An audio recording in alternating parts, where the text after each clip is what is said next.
শুভ দুপুর বন্ধুরা। এই দেখো আমি আমার রান্না নিয়ে চলে এসেছি। আজকে তো আমার বাড়িতে গেস্ট আসবে, তার প্রিপারেশন চলছে আমার। এই দেখো এখানে চিকেন ম্যারিনেট করে রেখে দিয়েছি, এখানে আড় মাছ ভেজে নিয়েছি। এইবার এই আড় মাছটা আজকে একটু স্পেশাল রান্না করব, তাই তোমাদের সঙ্গে শেয়ার করছি আড় মাছটা। এখানে হচ্ছিল আড় মাছে একটুখানি জিরে ফোড়ন দিয়ে দিলাম। এখানে এই দেখো একটা মশলা বানিয়েছি, দাঁড়াও মশলাটা দেখাই। এই দেখো একটা মশলা বানিয়েছি, এর মধ্যে আছে কাজু বাদাম, একটু গোলমরিচ, এলাচ, পোস্ত আর হচ্ছে পোস্ত, কাঁচা লঙ্কা, এই দিয়ে একটা পেস্ট বানিয়েছি। বানিয়ে এবার হচ্ছিল এটা এর মধ্যে দিয়ে দেব। আর একটু গুঁড়ো দুধ দিয়েছে এর মধ্যে একটু আমুলের গুঁড়ো দুধ। এই দেখো আমুলের গুঁড়ো দুধ দিয়েছি, পুরো আঠা হয়ে গেছে, হাতে করেই দিতে হচ্ছে।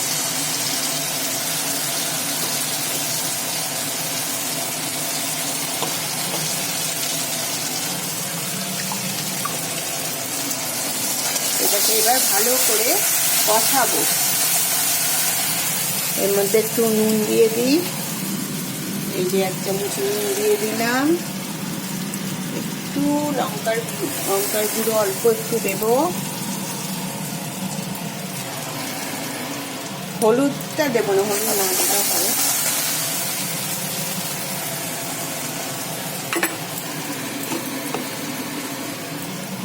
অল্প একটু জিরের গুঁড়ো দেবো।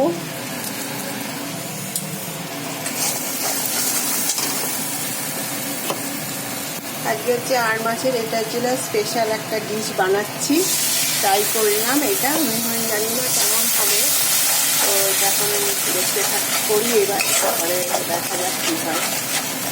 এদিকে তো হয়ে গেছে, এদিকে শাক ভাজা হয়ে গেছে, শাকের সঙ্গে একটু বাদামও ভেজে নিয়েছি, এদিকে ডাল করে নিয়েছি, এদিকে একটু ইঁচের চিংড়িও হয়ে গেছে, জাল ভিজতে দিয়ে দিয়েছি, এগুলো মাংসের আলু কেটে রেখেছি। যাই হোক, এবার আমি রান্নাটা করছি, তোমাদের সঙ্গে শেয়ার করলাম। এই দেখো মশলাটা খুব ভালো করে কষানো হবে, দিয়ে এই যে ভাজা আড় মাছগুলো এটা এর মধ্যে দিয়ে দেব।